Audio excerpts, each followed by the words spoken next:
Halo bestinya kata Ani. Besti, perseteruan Ashanty dan mantan karyawannya Ayu kayaknya masih jauh dari kata selesai Besti.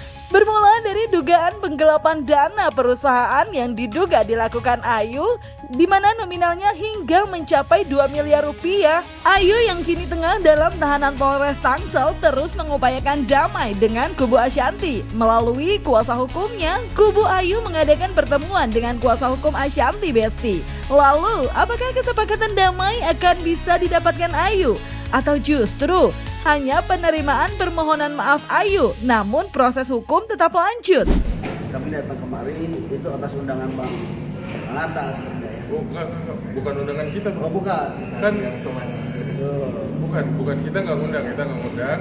Abang mau ketemu, kita terima baik gitu. Ini penting juga nih, jangan Enggak, saudara. soalnya dalam proses kalau mau datang ya datang aja, kita datang sekarang. Oh iya. Apa kan begitu kan? Iya. Kan datang kita terbuka kan? Kita Iya. datang sekarang aja. Iya, tapi yang minta ketemu kan bukan kita. Oke, bagus. Pesan tadi di Badan Raya Partnership kita membahasanya hak ketenagakerjaannya terkait bipatrit. Dan dalam bipatrit itu karena memang kita memberikan surat melalui melalui surat, maka pihak Badan Raya Partnership akan membalas surat itu secara tertulis.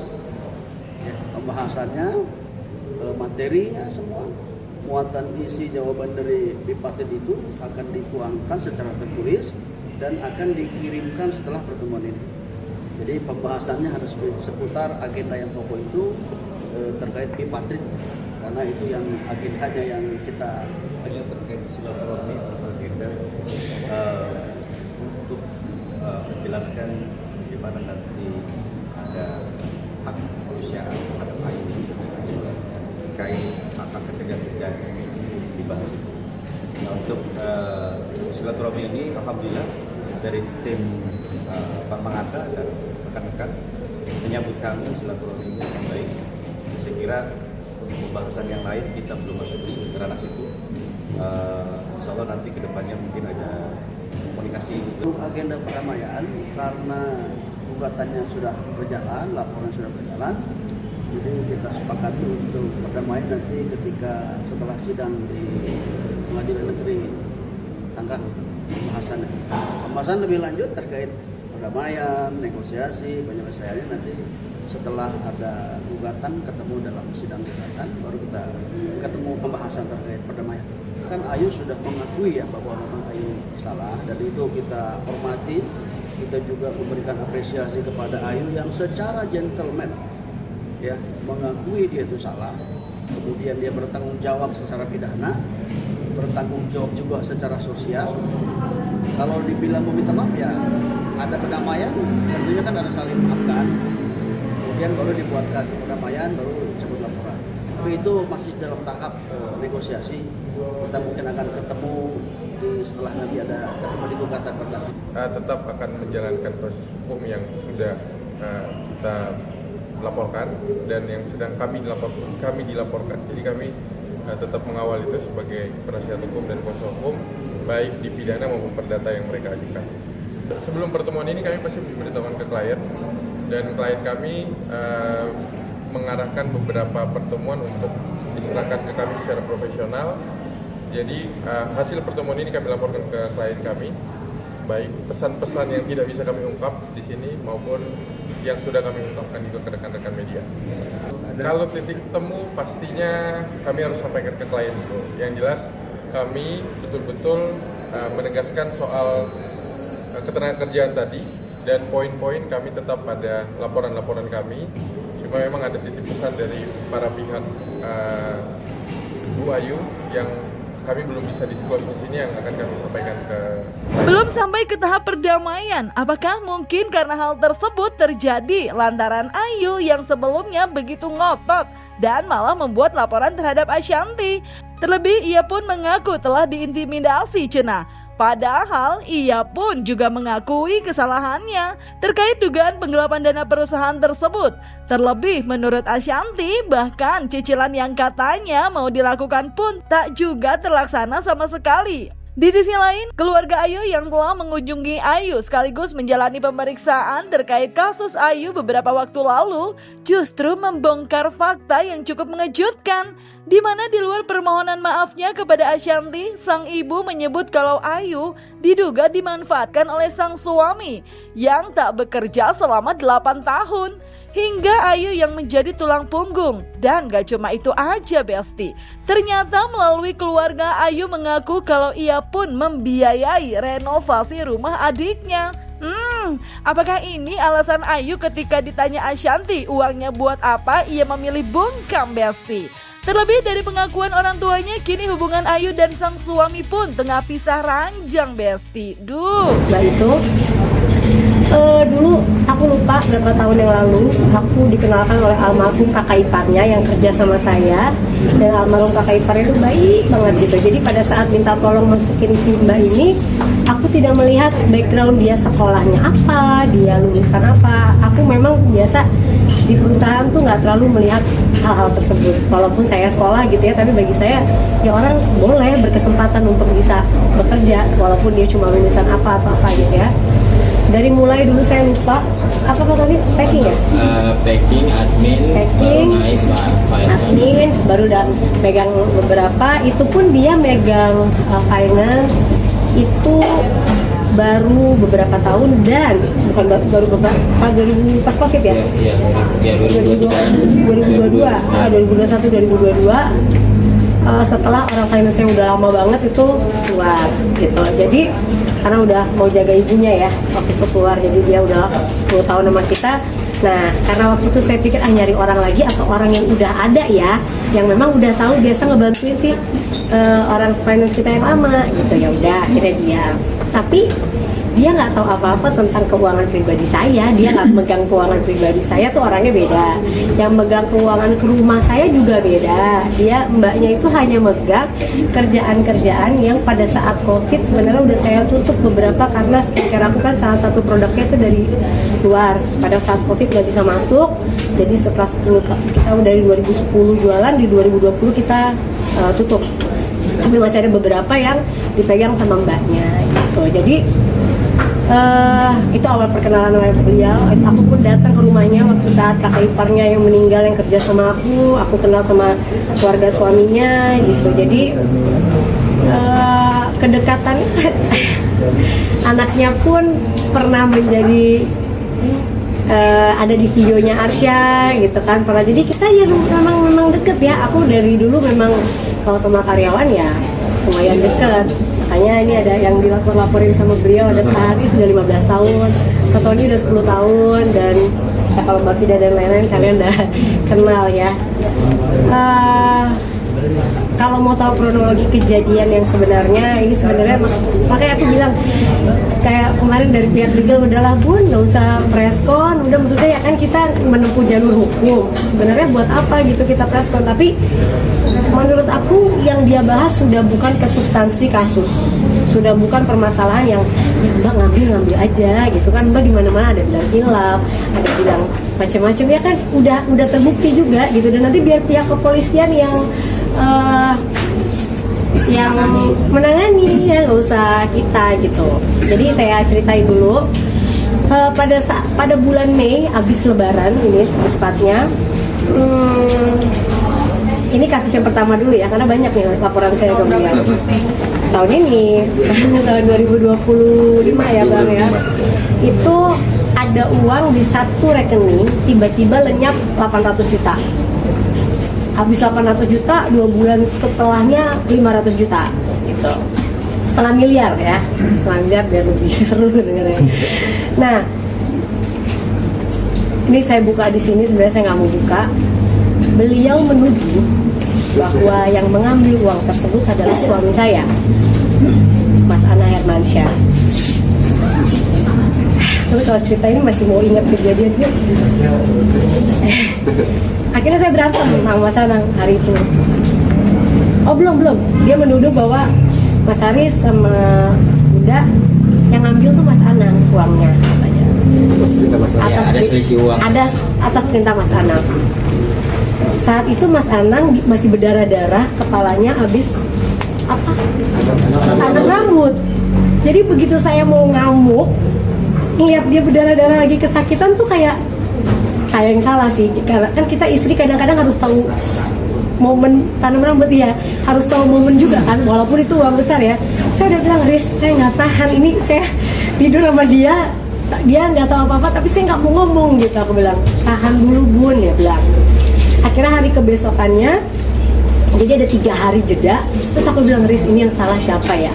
Apa bener Mas Anang yang ngambil? Tapi Mas Anang tanda tangan Mas Anang. Mas Haris itu bilang, Bun, Mas Anang ngapain mau ngambil uang dia sendiri terus dipakai buat sendiri? Aku masih seuzon, dia pengen bikin studio, dia lagi mau apa, siapa tahu mau diam-diam dari aku gitu.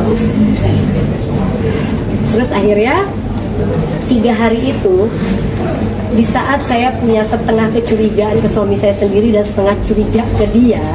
Kenapa saya ada curiganya sedikit ke suami saya? Karena tidak pernah terbesit di kepala saya orang ini mampu dan berani melakukan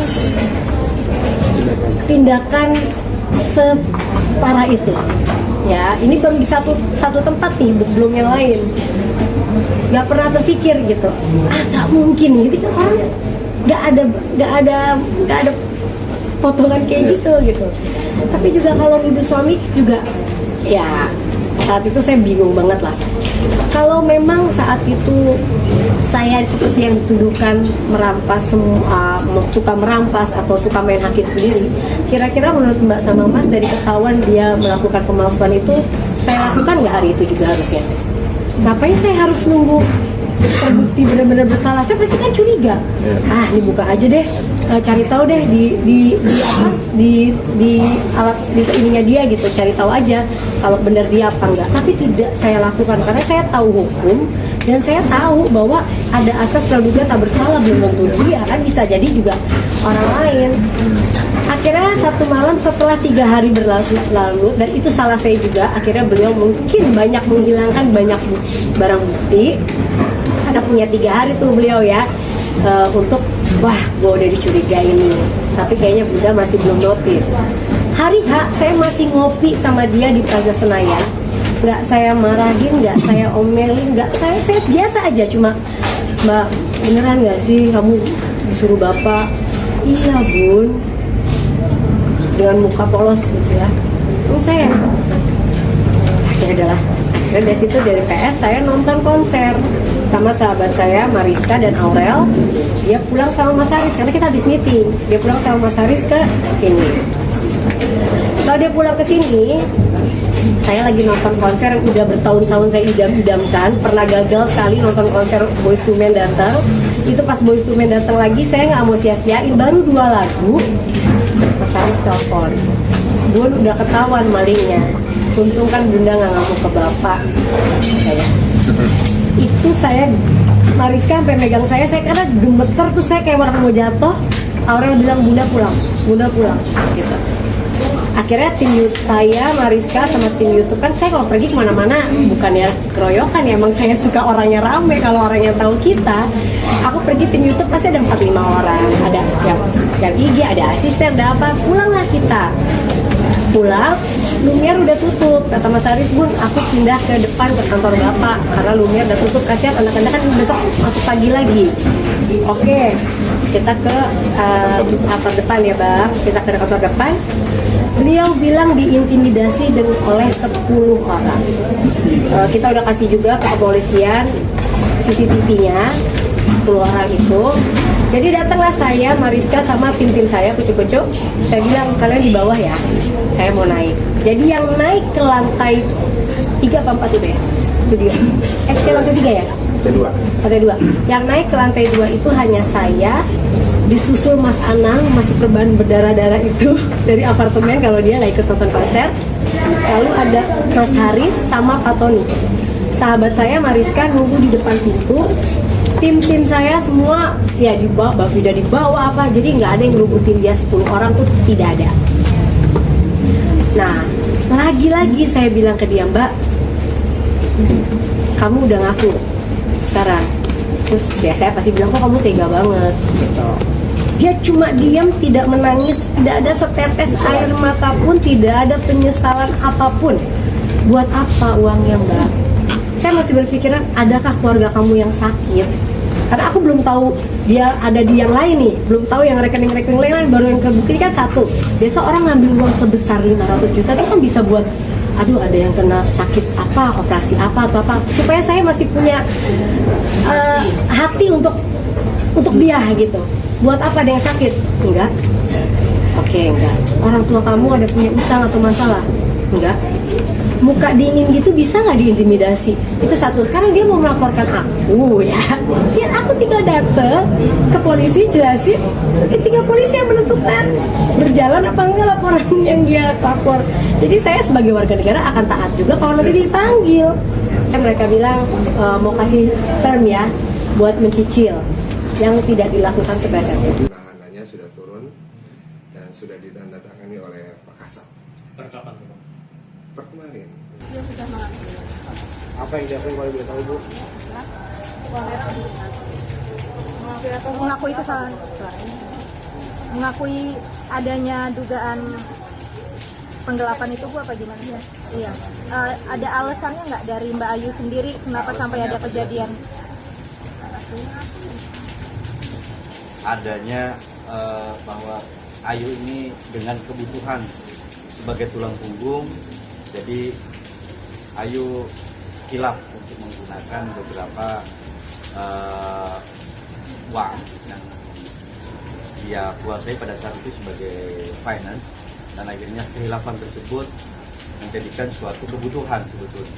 Jadi kebutuhan untuk membiayai anak-anaknya, kebutuhan untuk membiayai resiko kehidupan sehari-harinya, serta juga bahkan adiknya saudara Andika itu adik ipar itu dibiayai juga oleh saudari Ayu. Dan juga kehidupan sehari-hari, contoh kemarin juga ada renovasi rumah ya, ada renovasi rumah juga dari saudari Ayu. Jadi setiap ada uang segala macamnya itu dari hasil kerjanya Ayu digunakan untuk renovasi. Yang meminta adalah saudara Andika. Itu menurut keterangan dari saya. Bu, tapi keluarga dia, Keluarganya Andika. keluarga ibu sama bapak, ya enggak? Ya, Berarti yang meminta uang ini adalah dari Andika ya, Bu? Iya. iya. Oke. Cuma yang ngatur Andika. Oke. Kalau gajian, jadi contoh kalau gajian suka dikirim ya Bu ya, 500 kayak gitu-gitu. Tapi 500.000. Bu, mungkin pertanggungjawaban dari Andika gimana? Soalnya kan tadi Ibu sempat bilang nggak, berarti kelihatannya juga dia sendiri panggilan nggak datang ya. tapi pihak Dia keluarga, memang tulang punggung keluarga. pihak keluarga sudah komunikasi dengan Andika belum, Bu? Ini sebenarnya gimana? Oh, berarti dari Ibu dan Bapak juga belum melakukan komunikasi terhadap ini. Udah kemarin kan Oke. kita Tapi belum ada datang. kabarnya. Iya. Andika ini meminta uang kepada Ayu, emang nggak kerja Iya, atau? nggak Ya, kerja. kerja dia. Oh, berarti Sekali 8 numpang tahun. hidup. Jadi tulang punggung anak saya. 8 tahun ya Bu ya? Ya, 8 tahun. Bu, tapi kan ini sekarang yang ditahan istilahnya Ayu. Ngerasa nggak sih Bu, anak Ibu kok malah dijadiin kambing hitam gitu Bu? Saya ngerasa, tapi biarinlah, Allah yang tahu. Hanya itu aja. Yang lain. Terkait dimulainya permasalahan ini aja ya. Permasalahannya, iya. Setelah ini terus kemudian mereka agak mulai komunikasi renggang. ya. Apa itu menjadi salah satu alasan Kemungkinan juga kita nggak tahu ya. Tanyakan saja sama Andika aja ya. Ya, artinya di sini saudara Andika itu setelah dengan adanya permasalahan ini tidak pernah menghubungi saudari Ayu dan kedua orang tuanya. Pada saat datang ke rumah juga tidak ada ya, lokasi ya.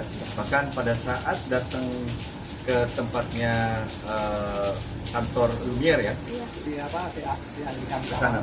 Mbak Santi tahu ya, Iya, tahu. bahwa keadaannya Mbak Ayu ini yang bekerja ya, Ya, setiap Dia yang hari-harinya. jemput, dia yang yang ngantar, ngantar. yang jemput. Penyesalan tak hanya dirasakan keluarga, meski statusnya merupakan pelapor, Ashanti pun terlihat menyayangkan yang kini dialami Ayu. Baginya, melakukan tindakan hukum merupakan pilihan terakhir. Terlebih Ayu yang juga duluan koar-koar Besti ke media atas apa yang ia lakukan sendiri. Lalu bagaimana tanggapan Ashanti perihal adanya statement dugaan Ayu yang dimanfaatkan sang suami hingga diduga perkara ini juga jadi terjadi. Dari bulan Mei kan aku udah melaporkan, jadi kalau sekarang Juli, Agustus, September, Oktober 5 bulan ditahan kan bukan prosesnya, maksudnya ya ada prosesnya ya gitu. Dan toh aku tidak pernah berpikir tadinya sampai sejauh ini kalau nggak beliau sendiri yang sendiri yang memang membuka aibnya sendiri kan gitu. Kalau aku dari dulu selalu ingin proses yang datang baik-baik, bicarakan gimana mau membayar atau apa, aku selalu begitu. Bagi aku cara-cara begini tuh cara-cara paling terakhir, dan dia sendiri yang membuka aibnya sendiri ya, dan bilang siap bahwa akan mengikuti prosesnya dan menerima apapun konsekuensinya, ya mungkin ini salah satu. Udah hari ini orang tuanya menjadi saksi juga ya, menjadi Ya, bagiannya juga. Mereka mengakui kesalahannya, mungkin Bunda responnya seperti apa? Aku belum lihat, jujur mas, aku tuh memang belum lihat apa orang tuanya siapa? Ayu. Oh, aku belum lihat isinya. Ya yang jelas orang tua pasti akan ngebelain anaknya ya, tapi aku juga nggak mau komen di situ karena aku juga belum lihat apa yang orang tuanya bicarakan. Yang jelas ya biarkan kuasa hukum aku yang mengawal kasus ini, karena aku juga lagi banyak pekerjaan lagi. Bunda, tadi orang itu masalah Ayu, kata orang tuanya Ayu dimanfaatkan suaminya, ya itu biar menjadi urusan keluarga mereka. Karena balik lagi aku di sini nggak mau berkomentar yang bukan di luar kuasa aku ya. Intinya cuma yang hal lucu buat aku adalah memang kita itu akan berkumpul dengan orang yang di lingkungan yang akan sama-sama kita gitu ya. Salah satu contoh, aku bersyukur punya kuasa hukum yang luar biasa bijaksana menanggapi kasus ini, dan semua harus on the track, nggak boleh ngomong sesuatu yang asal ya. Kemarin juga kan ada berita-berita lagi yang ada orang beberapa yang datang ke sini, ada kasus yang apa tuh ya. Makanya aku bingung kok, aku dilaporinnya di fitnah-fitnah kasus-kasus lain, oh ternyata buat bikin ini supaya burem kasusnya gitu ya. Ternyata kita lagi selidiki juga dengan korban-korban yang datang ke sini, apa mbaknya itu masuk nggak ke dalam sindikat tersebut gitu. Jadi makanya aku bilang oh kesini arahnya gitu. Yang jelas ini pengacara buat kuasa hukumnya memang mungkin orang pinter-pinter pasti kuasa hukumnya, tapi sayang sekali nggak punya hati nurani, karena lucu saat mereka bilang harus sampai Mbak A seperti kliennya harus jadi tersangka juga. Kalau kuasa hukum yang benar ya, udah tahu kliennya salah, kliennya berbuat jahat, kliennya berbuat tidak baik, dengan saya yang sudah berbuat baiknya dengan kliennya, kita juga pada saat dia ketahuan tidak memakai kekerasan, seharusnya bukan itu yang kuasa hukumnya ucapkan. Kuasa hukumnya banyak bagus-bagus ya, tapi tidak punya hati nurani, lebih ke harus membicarakan orang pokoknya supaya jadi harus fitnah ini itu supaya laporannya dicabut. Nah, itu kurang etis ya. Belajarlah lebih baik lagi dalam mempunyai hati nurani pada orang lain. Jangan sampai bahasanya yang sampai kuasa hukum aku bilang ini mau udah ngaco Bun, katanya Mbak gitu ya, kok mau tersangkakan orang di atas dia yang nyakitin mbaknya. Nah, bicara perihal Ashanti yang juga dilaporkan nih Besti, beberapa waktu lalu ketika mendampingi orang tua Ayu dalam menjalani panggilan saksi, kuasa hukum Ayu memang sempat menyatakan kalau Ayu meminta untuk tetap mengawal laporannya tersebut. Duh. Ayu itu punya teman yang bernama Novi yang melakukan. Oh itu lain di kalau terkait itu kami tidak ada kewenangan untuk menyampaikan, karena dari Bayu menyampaikan kepada kami sebagai penasihat hukum itu mengawal beberapa laporan polisi yang terkait ke masalah itu saja. Tidak menyampaikan. Terkait menepis cerita umroh itu tidak ada kaitannya dengan. Jadi yang disampaikan oleh Mbak itu Ya, nasi udah jadi bubur, Besti. Kita lihat aja nanti ke depannya ya. Semoga nanti dapat jalan yang terbaik dan juga jadi pelajaran berharga untuk kita semua juga, Besti. Jangan lupa like, subscribe, komen, dan share biar bisa dapetin video berita kece lainnya cuma di Kata Ani, Besti.